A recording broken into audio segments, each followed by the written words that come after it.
Welcome to Chamber Chats, a weekly series by the West Monroe, West Ouachita Chamber of Commerce, highlighting our valued members. As always, find out more about the Chamber and our members online at westmonroechamber.org. And now, this week's episode of Chamber Chats. Hey everyone, it's Chris with the West Monroe, West Ouachita Chamber. I'm so excited to be downtown at our really hidden gem in downtown West Monroe, joined with Kate and of course, Adrienne, our downtown manager. Tell us a little bit about, Adrienne, this place before we get started. Yeah, so of course, this is the old Methodist church that was built in the 1920s. It has been vacant that we know of for 20 plus years. It's right here, kind of near Wood Street, behind the post office and Spa Bella, Kayla's Kitchen. We would love to see this beautiful structure back into use. It is on the National Register of Historic Places. Of course, our entire district is on the National Register, but this is the only property that is individually listed on the register. So it's very significant to the history of our community, and it really exemplifies some wonderful possibilities. And we have a landowner that owns this entire tract, and he's motivated to breathe new life into it. But Kate, tell us where you come into the process. Sure. So I work with a team called Atlas Community Studios, and we just provide project support. So what we're looking to do is support this property owner and the folks in West Monroe to turn this into something that is going to really serve the community, meet community needs, and be economically viable for the property owner. And community needs, let's talk about that for a moment. So we have the opportunity right now to give voice as a community and give vision to the next chapter of this place. Absolutely. Tell us a little bit about that. Yeah, that is so important. And so I guess to be a little bit more specific, our role with Atlas is to do some market research, right? Sure. So we're trying to understand, what will actually work here, what's the data, what is the demand, because that's important when you're starting a business or taking on a project like this. But the data that's out there in the universe does not tell the real story of what's happening in West Monroe. It doesn't capture the culture of place. It'll tell us, what's the demand, who's leaving the community and spending their money where, which paints a picture, but what's really going to work here. And that's why it's so important that people speak out.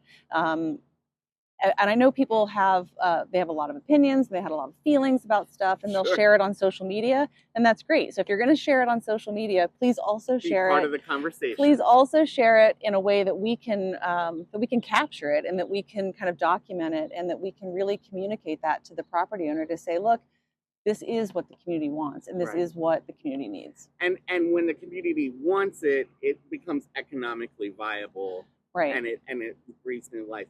Tell us, Adrienne, a little bit. We're on the edge of Cotton Street.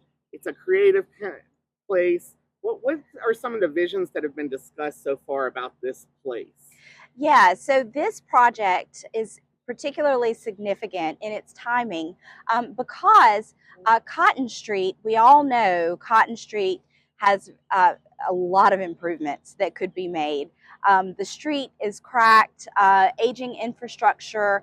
It has needed some love for a long time, and it's not for lack of trying. We have been going after those grant dollars year after year, and sometimes it just takes time. Right. Well, finally, we have gotten funding, through federal allocations, state allocations, grant funding as well, to redo Cotton Street itself, as well as the infrastructure. So sidewalks, all kinds of things will be happening to improve Cotton Street. Of course, we've had growth on Cotton Street that's sort of organically happened, that we've really encouraged. The Northeast Louisiana Arts Council has located their office in a beautiful gallery space there. Yeah. And then all of a sudden you have Courtyard Gallery, which started on Cotton Street. And then they now go all the way to Trenton Street. So they've doubled their footprint. And then we have 3 Threads. There's several creative businesses. The Makery just opened up a second location on Cotton Street for those creative events and craft workshops. So already you're starting to see sort of this creative momentum. we are a Louisiana cultural district.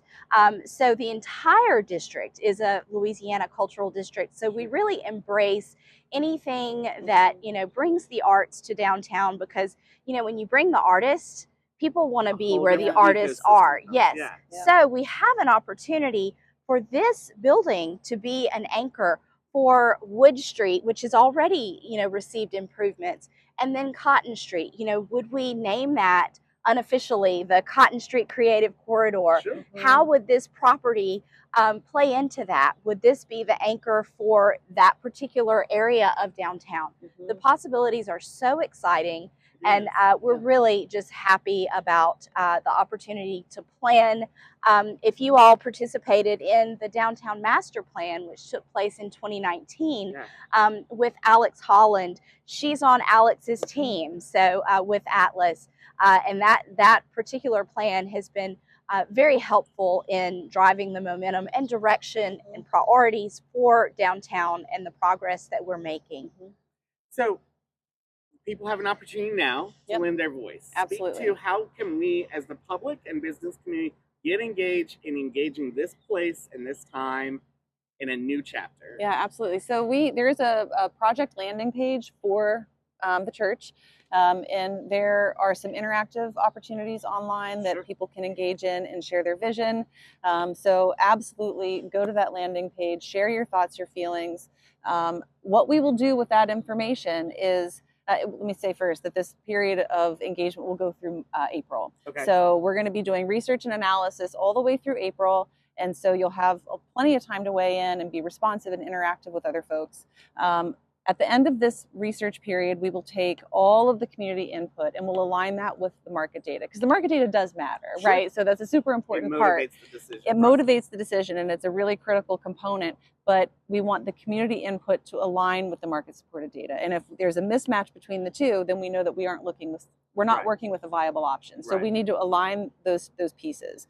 And then, from there, we'll go into really this is the reuse concept, and this is the thing that makes the most sense, and then we'll go from there. And you mentioned earlier, it's very important to note that this is a private owner. Absolutely. So we're talking about private investment. The city is just acting as a catalyst for opportunity to continue to develop. And Chris, we were able to do that.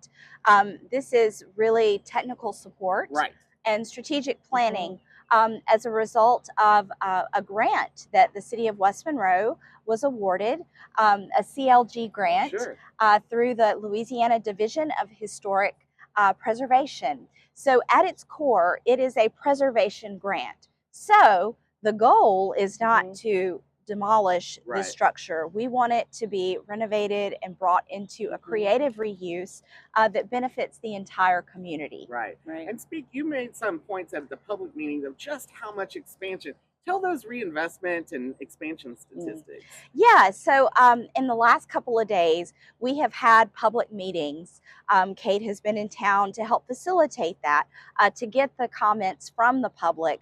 So now we are in, the online survey phase. In those meetings, I mentioned that in the last 5 to 6 years, we have doubled the number of businesses that are in downtown.